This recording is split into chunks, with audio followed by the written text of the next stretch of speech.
Hello friends, मेरा educational channel state board of technical education for diploma and engineering में आप सब लोगों का स्वागत है। आज के इस लेक्चर में हम देखेंगे कि वर्चुअल लैब का कैसे यूज करते हैं। ड्यू टू कोरोना वायरस हम लोग क्लास अटेंड नहीं कर सकते हैं, इसलिए हमें वर्चुअल लैब सीखना और भी बहुत ज़्यादा इम्पोर्टेंट हो गया है और हम इसका कैसे यूज करें और वर्चुअल लैब का यूज करके हम कैसे डिफरेंट एक्सपेरिमेंट को परफॉर्म कर सकते हैं उसके बारे में देखेंगे। इसके लिए आपको सबसे पहले एक गूगल खोलना पड़ेगा। गूगल पे जाइए और वहाँ पे आप वी लैब टाइप कीजिए। देखिए वी लैब टाइप कीजिएगा आप तो एक्चुअली वी लैब आप टाइप कीजिए तो उसमें आपको ये आएगा। तो वी लैब ऊपर आया, देखिए उसको क्लिक कीजिएगा आप। क्लिक करने के बाद आपको सबसे पहले ऊपर में आएगा, जैसे देखिए सबसे पहले आया ये वर्चुअल लैब। तो इस पे जाके आपको क्लिक करना है। तो इस पे जाके हम क्लिक किए, ठीक।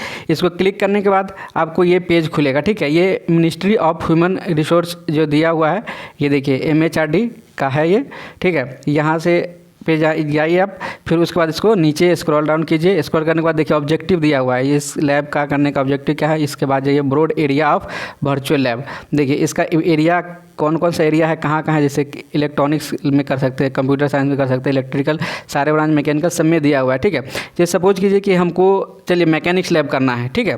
तो मैकेनिक्स लैब के लिए देखिए यहाँ पे फिजिकल साइंस जो दिया हुआ है इसमें मैकेनिक्स लैब का दिया हुआ है, ठीक है। तो हम यहाँ पे जाके पहले ओपन करेंगे, ठीक है। तो यहाँ पे फिजिकल लैब पे जाके क्लिक किए तो हमारे पास ये एक पेज आया। इस पेज में देखिए कि यहाँ पे आप इसको स्क्रॉल डाउन नीचे कीजिएगा, सब देखिए यहाँ पे solid state physics lab virtual जो बहुत सारा दिया हुआ है। देखिए यहाँ पे दिया हुआ है वर्चुअल एडवांस मैकेनिक्स लैब, ठीक है। तो अब हम इसमें जाके यहाँ पे क्लिक करेंगे, ठीक है। क्लिक किए तो देखिए हमारे पास ये एक पेज आया, ठीक। इस पेज में फिर आप स्क्रॉल, जिसमें बहुत सारा दिया हुआ है। मैकेनिक्स लैब में torque and angular acceleration flywheel के लिए दिया हुआ है। देखिए यहाँ पे बहुत सारा, देखिए मोमेंट ऑफ इनर्शिया, जैसे सपोज कीजिए कि हमको मोमेंट ऑफ इनर्शिया का परफॉर्मेंस करना है तो मोमेंट ऑफ इनर्शिया के लिए यहाँ पे दिया हुआ है। Torsional oscillation in different liquid करना है तो हमको ये वाला यहाँ पे अगर हम क्लिक करेंगे तो ये वाला हमको खुल जाएगा यहाँ पे। चलिए ठीक है, मोमेंट ऑफ इनर्शिया के लिए चेक कर रहे हैं तो ठीक है, मोमेंट ऑफ इनर्शिया के लिए हम यहाँ पे क्लिक करेंगे, ठीक। Moment of inertia of flywheel, तो हमारे पास कुछ ये पेज आएगा। इस पेज में आप देखिए कि बहुत सारा चीज़ दिया हुआ है। थ्योरी दिया हुआ है, थ्योरी वाला सेक्शन दिया हुआ है, प्रोसीड्योर दिया हुआ है, सेल्फ एवल्यूएशन दिया हुआ है, सिमुलेशन दिया हुआ है, असाइनमेंट दिया हुआ है, रेफरेंसेस दिया हुआ है और फीडबैक, सारा चीज़ दिया हुआ है, ठीक है। तो देखिए ये जो लैब हम कर रहे हैं, क्या हमको निकालना क्या है, हमारा एम क्या है बेसिकली। देखिए एम यहाँ पे लिखा हुआ है to determine moment of inertia of a flywheel. हमको फ्लाईव्हील का मोमेंट ऑफ इनर्शिया निकालना है। तो इसके लिए हमको अपरेटस क्या क्या रिक्वायरमेंट होगा, यहाँ पे दिया हुआ है flywheel, weight hanger, slotted weight stopwatch, metre scale, ये सब का हमको ज़रूरत होगा, ठीक है। उसके बाद इसका थ्योरी क्या है वो नीचे, और हमको स्क्रॉल डाउन कीजिए, नीचे हुआ है देखिए थ्योरी दिया हुआ है, ठीक है। सबसे पहले आपको पता होना चाहिए कि फ्लाईव्हील क्या होता है। फ्लाईव्हील देखिए यहाँ पे फ्लाईव्हील में होता है कि देखिए एक रोटेटिंग मास होता है, देखिए ये व्हील टाइप का है, ठीक। उसी वो किस पे फिक्स रहता है, एक एक्सल पे फिक्स रहता है। देखिए ये एक्सल वाला पार्ट है। एक्सल किस पे फिक्स रहता है, बियरिंग में फिक्स रहता है। देखिए ये बियरिंग है, यहाँ से आपको दिख रहा होगा ये बियरिंग वाला पार्ट यहाँ है, ठीक है। ये इसका बियरिंग यहाँ पे देखिए बियरिंग है उसी में। और यही जो एक्सल है, एक्सल से देखिए यहाँ पे थ्रेड, ये थ्रेड देखिए, ये थ्रेड वाइट कलर का दिख रहा है कि एक लटका हुआ है। उस वाइट कलर से यहाँ पे देखिए एक वेट यहाँ पे नीचे लटका हुआ है, यहाँ पे आपको दिख जा रहा होगा। देखिए वेट नीचे लटका हुआ है। और देखिए एक चीज़ आपको और दिख रहा होगा कि देखिए यहाँ पे ये जो है थ्रेड है, देखिए हम जूम करके दिखा देते हैं। ये जो थ्रेड है यहाँ पे देखिए, ये थ्रेड यहाँ पे नंबर ऑफ़ वाइंडिंग के रूप में लपेटा हुआ है। देखिए यहाँ पे नंबर ऑफ़ वाइंडिंग लपेटा हुआ है, यहाँ पे दिख रहा है ना आपको सबको क्लियरली, ठीक है। तो यही है यहाँ पे भी। देखिए उसके बाद हम इसको एक मिनट इसको ये करके दिखा दें। देखिए थ्योरी में इसमें सब अलग अलग चीज़ें दिया हुआ है। अब वो थ्योरी इसको आराम से पढ़ लीजिएगा। फ्लाईव्हील क्या होता है इसके बारे में आपको यहाँ पे लिखा हुआ है। द फ्लाईव्हील कंसिस्ट ऑफ, क्या क्या इसमें होता है, the flywheel consist of a heavy circular disc mass, ठीक है ना, fitted with a strong axle. Axle वाला पार्ट हम बता दें आपको क्या होता है। उसमें फिर दोनों साइड से किसी बियरिंग में फिक्स रहता है, दिया हुआ है।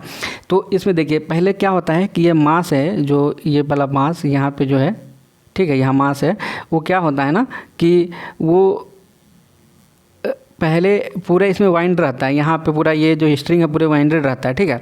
जब हम परफॉर्मेंस करना स्टार्ट करते हैं, देखिए उसमें ये प्रोसीड्योर में वो बात आपको लिखा होगा, देखिए प्रोसीड्योर है, इसमें आपको जाके यहाँ पे वो चीज़ मिल जाएगा प्रोसीड्योर वाले में, ठीक है।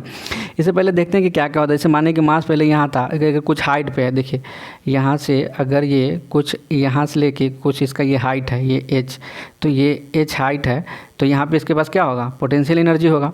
पोटेंशियल एनर्जी mgh होता है, तो देखिए यही पोटेंशियल एनर्जी यहाँ पे है। लेकिन जब ये वाइंड यहाँ पे नीचे आ जाता है तो इसका क्या होता है, ये पोटेंशियल एनर्जी पहले ये अगर ये पहले उस समय पहले कहाँ था, ये जो मास था ये मास यहाँ पे था, लेकिन ये मास अब यहाँ आ गया है, अब यहाँ से यहाँ आ गया है, देख रहे हैं आपको। तो क्या होगा, पोटेंशियल एनर्जी का लॉस हो गया। तो पोटेंशियल एनर्जी का लॉस हुआ। एक दूसरा लॉस क्या हुआ, ये वाइंडिंग्स है इसमें जो फ्रिक्शन वाइंडिंग है, इसमें जो रोप है, रस्सी है टाइप का, जो धागा टाइप का है, एक्सल में लपटा हुआ है, तो उसमें एक्सल में और जो रोप के बीच में कुछ फ्रिक्शन होगा, तो वो लॉस एक वो हुआ, ठीक है ना। लेकिन लॉस हुआ, लेकिन इसमें गेन क्या हुआ, देखिए इसमें जब नीचे आया तो जो व्हील है उसका स्पीड बढ़ गया, तो व्हील स्पीड बढ़ा, ये कैसे रोटेट कर रहा है एंगुलर से, तो एंगुलर बढ़ा तो उसका काइनेटिक एनर्जी गेन हुआ। क्या हुआ, कितना काइनेटिक एनर्जी गेन हुआ, तो यहाँ पे आपको दिया हुआ है, इसका गेन हुआ इतना 12 I ω²। जो ये जो वेट नीचे आया है तो उसको काइनेटिक एनर्जी भी गेन हुआ होगा, तो वो काइनेटिक एनर्जी कितना गेन हुआ, वो काइनेटिक एनर्जी 12 I ω², देखिए यहाँ पे दिया हुआ है, वो ऐसे यहाँ पे गेन हुआ, ठीक, यहाँ पे दिया हुआ है। उसके बाद क्या हुआ, फ्रिक्शन लॉसेस की वजह से, देखिए ये फ्रिक्शन लॉस यहाँ पे ये, तो देखिए जितना लॉस इजकल टू गेन, अगर एनर्जी क्या होता है कि कंजर्व होता है, तो लॉस इजकल टू गेन यहाँ पे दिया हुआ है, देखिए यहाँ पे दिया हुआ है। तो फिर आप इसको फिर सॉल्व कीजिएगा, सबको इक्वेट कीजिएगा, थ्योरी आप आराम से पढ़ लीजिएगा सबको अच्छे से। तो आपके पास एक इक्वेशन आएगा, देखिए आई, जब मास के तो I ω² हम जानते हैं मोमेंट ऑफ इनर्शिया होता है, m के I ω² से यहाँ पे रिप्लेस कर दिया गया है, यहाँ पे जितना m है mr² से और या I ω² से रिप्लेस कर दिया गया, ठीक है ना। तो उससे हमको I जो है का एक फार्मूला आ जाएगा हमारे पास। तो यही हुआ, कैसे निकालना है हमारे पास मोमेंट ऑफ इनर्शिया। तो ये तो हमारा हुआ थ्योरी पर से, थ्योरी बाय प्रोसीड्योर, ठीक है। लेकिन अब हम बाय थ्योरी से हुआ ये कैलकुलेशन से, लेकिन अब हम देखेंगे कि हम लैब के थ्रू कैसे निकालेंगे। लैब जो करते हैं, लैब में यही डाटा से हमको पता होता है, तो उसमें हमको क्या क्या डाटा चाहिए होता है लैब करने के लिए, ठीक है। देखिए हम बताते हैं आपको क्या क्या डाटा उसमें चाहिए होता है। देखिए एक हमको ये तो हमको आई मोमेंट ऑफ इनर्शिया तो हमको निकालना है, ठीक है। तो हमको क्या जैसे मास, जो हैंगर का जो मास लटका होता है, वो मास हमको पता होना चाहिए, जो भी हो 5 kg हो, 5 ग्राम हो, जो भी है। नंबर ऑफ वाइंडिंग कितना था, एक्सेल में कितना नंबर ऑफ वाइंडिंग था वो हमको पता होना चाहिए, क्योंकि हम खुद ही लपेट के रखते हैं। जी एक्सेलेरेशन ड्यू टू ग्रेविटी हमको पता होता है। एच हाइट कितना है, ग्राउंड लेवल से हाइट कितना रखे हुए थे, उसका फ्लाई व्हील में जो वेट जो था वो हमको पता होता है। रेडियस ऑफ एक्सल वो हमको पता होता है, ठीक, इतना चीज़ हमको पता होता है सब चीज़।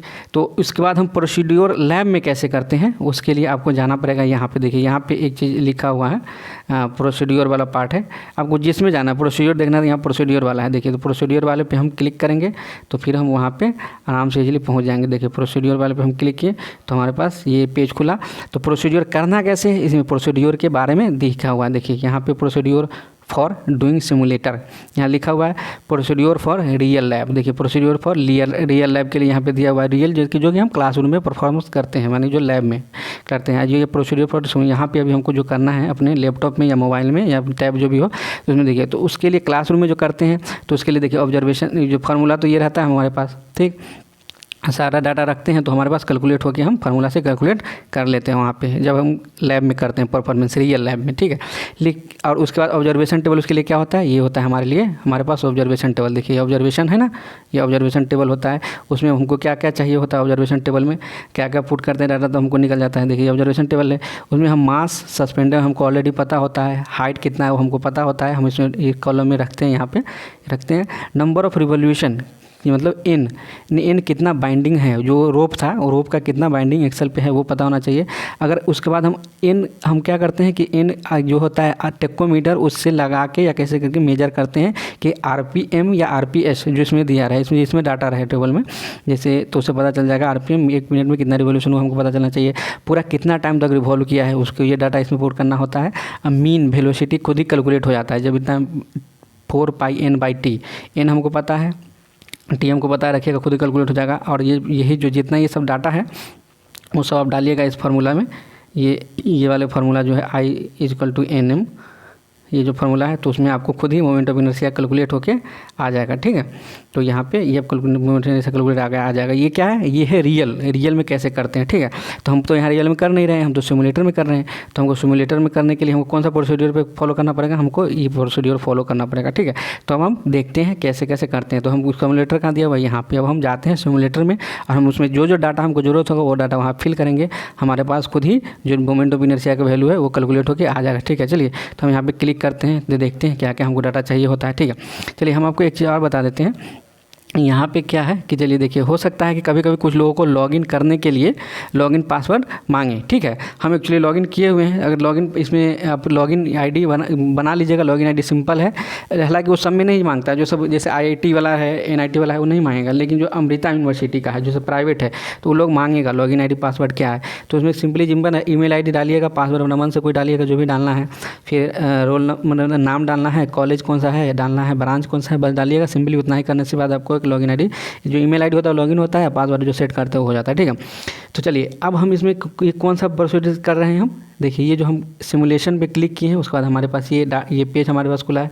इस पेज को नीचे आप स्क्रॉल डाउन कीजिएगा फ़ोन में, आपके पास लैपटॉप होगा या फिर ये टैब होगा तो सिंपली आपको एक ही पेज में दिख जाएगा। लेकिन ये मोबाइल है, स्क्रीन छोटा है, जिसकी वजह से हमको पेज ऊपर नीचे स्लाइड करना पड़ता है, ठीक है।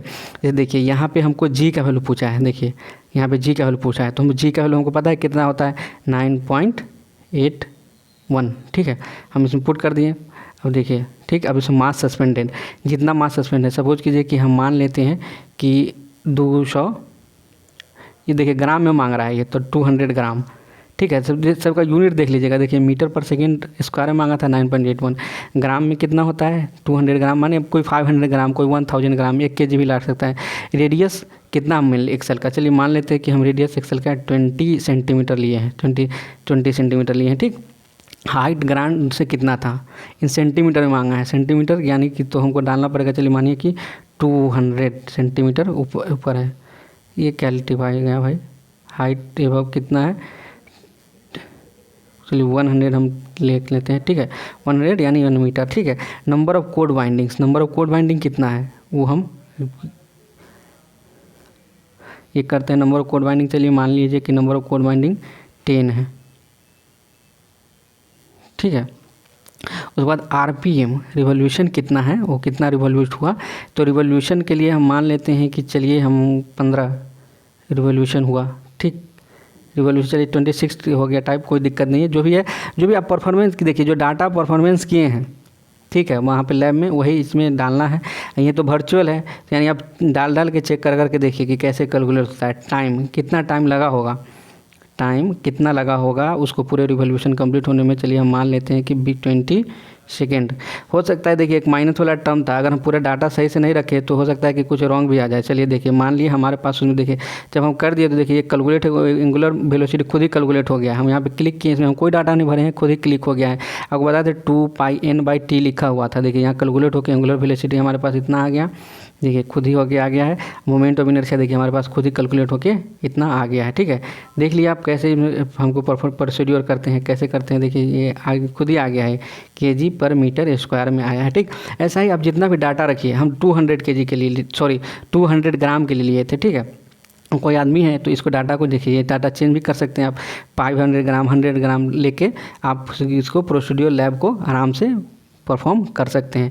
तो आपने अभी देखा, हमने अभी आपको बताया कि मोमेंट ऑफ इनर्शिया कैसे निकालते हैं वर्चुअल लैब में। आपको कोई सा भी लैब करना है, कोई सा भी ब्रांच का है, आप वहाँ पे जाइए। देखिए सिमुलेटर में जाना है आपकी, इसके बाद आप असाइनमेंट भी यहाँ पे देख सकते हैं। असाइनमेंट क्या क्या रहता है, असाइनमेंट भी आपको जो भी मिलेगा उसको सबमिट कर सकते हैं। देखिए इतना है कैलकुलेट, बहुत सारा इसमें असाइनमेंट दिया हुआ है, ठीक। आपको ये सब असाइनमेंट आप कैलकुलेट करके गूगल शीट पर या कहीं भी आप कर सकते हैं सिंपली, ठीक है। ये चलिए आप लोग सब सीख गए होंगे कि कैसे करते हैं। कोई सा भी लैब करना है, ठीक है, आप आराम से लैब कर सकते हैं। इसमें बहुत सारे लैब दिया हुआ है, सब लोग जाइए। हमने आपको 1 बाय 1 स्टेप बता दिया है। चलिए ठीक है ना, चलिए थैंक यू।